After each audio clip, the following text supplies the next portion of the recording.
Say what you want about Hideo Kojima, but he's a one interesting guy.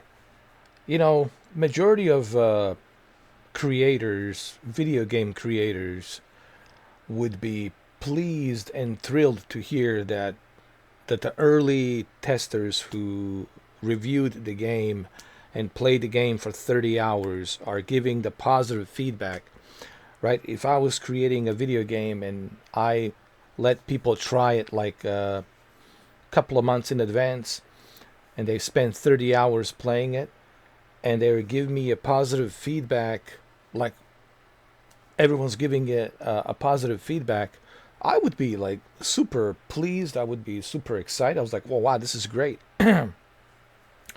Not for Kojima. Not for Mr. Kojima. Um, Look, I'll give you my opinion on why I think that is, why he feels that way. But let's first read this article from PSU. Uh, PSU. It's all regarding PlayStation. PSU. PlayStation Universe, I guess. I don't know. That's what it stands for. Um, Hideo Kojima says test Death Stranding 2 reviews are more positive than original game. And you would think that's a positive thing, right?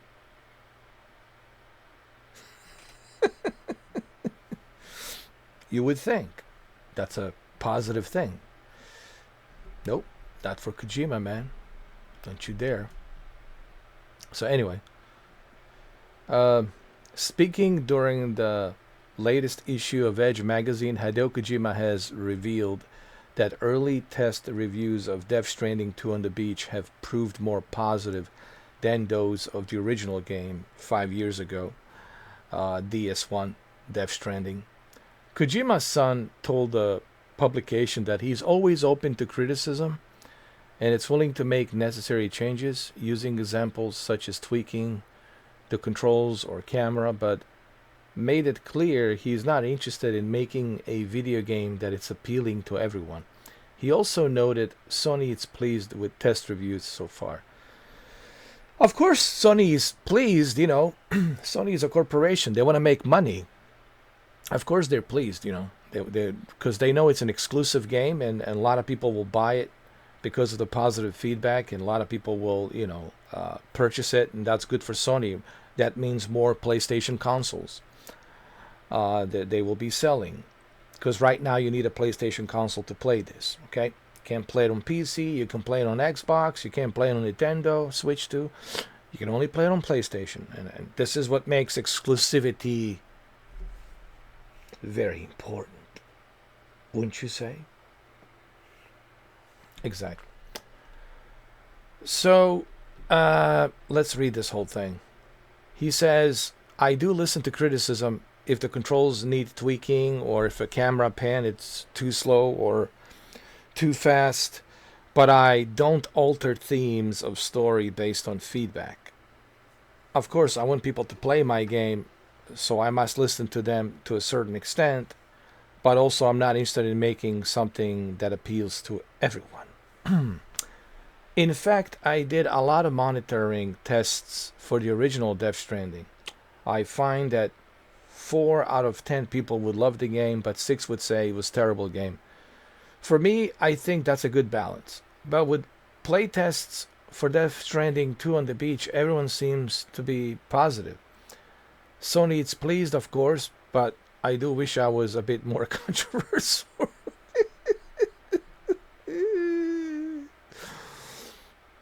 You gotta love Kojima, man. You gotta love this guy. Sony is pleased, of course, because they will make money. But I do wish I was a bit more controversial.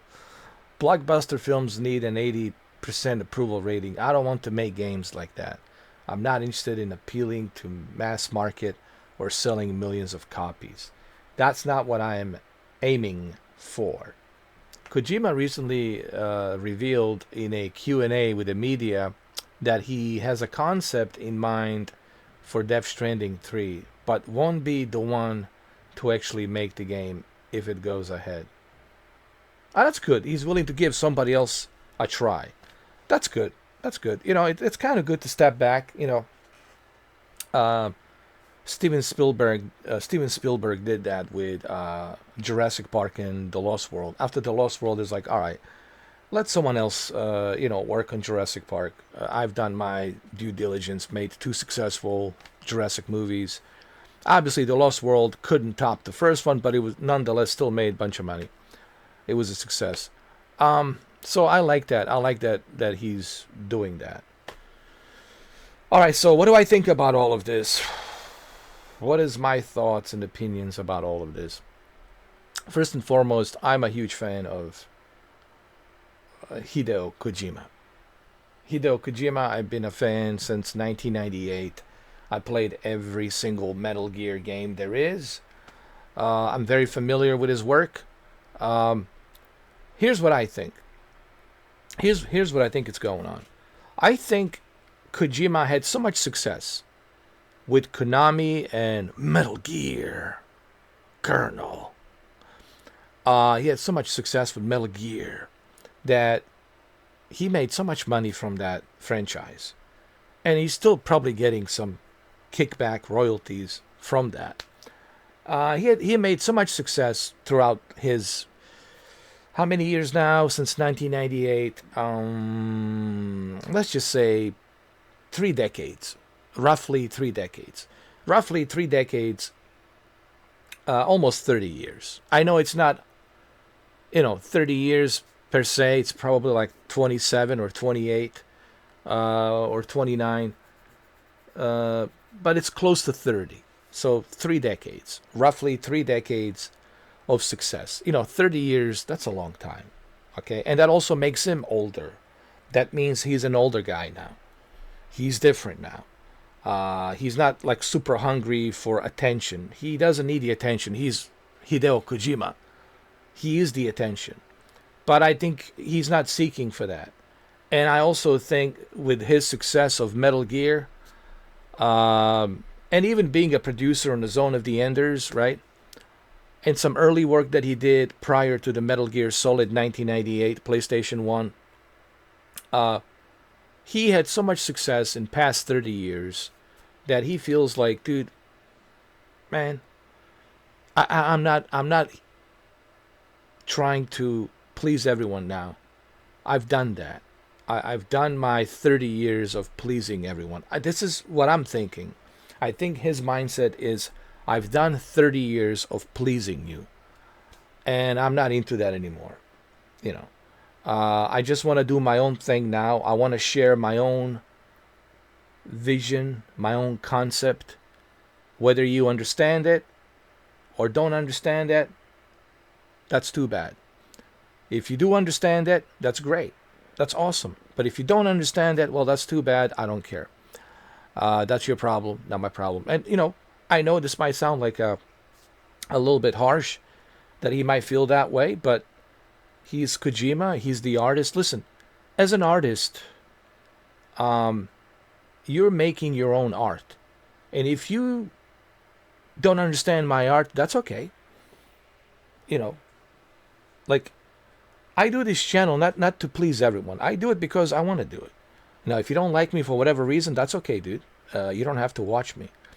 But I want to tell you what I think. I want to put this out there. Maybe there's some other people who will find this interesting, right? Or who will find me as a person interesting, or my character interesting, or my channel interesting. So remember, what he says here is so true. You're not making video games for everyone, and I think that's such a good point, that to be an artist, to be able to share your art, you have to be willing to have no barriers. Barriers meaning you got to go all out. Practically, you have to be naked to show your art. Whether people understand it or don't understand it, that's their issue. That's their problem. That's not Kojima's problem. So that's what I'm thinking. I'm honestly thinking that's one of the main reasons why I think Kojima feels this way. He's like, hey, if you don't understand, like Stanley Kubrick with a 2001 Space Odyssey, he didn't care whether you understood what the monolith is or what's the purpose of monolith. That's up to you to figure that out. There is no good answer. There is no bad answer. Just go out there and what do you think? And if that's what you think, well, that's what you think. Maybe that's what it is for you, but maybe it'll be something different for someone else, right? The meaning of the monolith, right? I have my own opinions about the monolith. I think it's the birth of a new life, a new planet. But again, we're not here to talk about 2001 Space Odyssey, all right? So I like that he's actually not trying to appease to everybody. And he doesn't have to appease to everybody. I mean, he's wealthy. He's got money. He's old. And he's different now. And he's got money. The money's not an issue for Kojima. Trust me. The money's not an issue for Kojima. Okay. I mean, he's loaded. Trust me. The guy is loaded. And he earned it. He worked his ass off. But I think he feels like after 30 years, after 30 years, I've done my due diligence of entertaining everybody with Solid Snake and all these games all these Metal Gear games I made. I'm done with that. I had my fun with that. Because when you have to please, and this is true, when you have to please majority, then you cannot be creative. Do you want to know why? Because the majority expects you to do a certain thing. And you as an artist, you cannot be creative because you have to appease to a certain way to the majority, right? And if I'm not appeasing you to a certain way, then you're throwing apples, you're throwing bananas, you're throwing whatever at me. Get off the stage, boo, boo, right? And that's how he feels. And I think I get this. So this might be weird for some of you. This might be strange for some of you. But I understand it. I totally get it. And good for him. Good for Kojima, So I don't want to spend too much time on this video. I just kind of found this very interesting. This is what I think. This is my opinion. What do you guys think? All right. Well, thank you for watching. And I'll see you guys later on the next video and the live stream. By the way, don't forget, Death Stranding 2, Tuesday, early access, Tuesday, okay? It's going to be great. All right, thank you guys for watching, and please, if you feel like it, subscribe. If you don't feel like it, don't subscribe. It's up to you. All right, thank you for watching.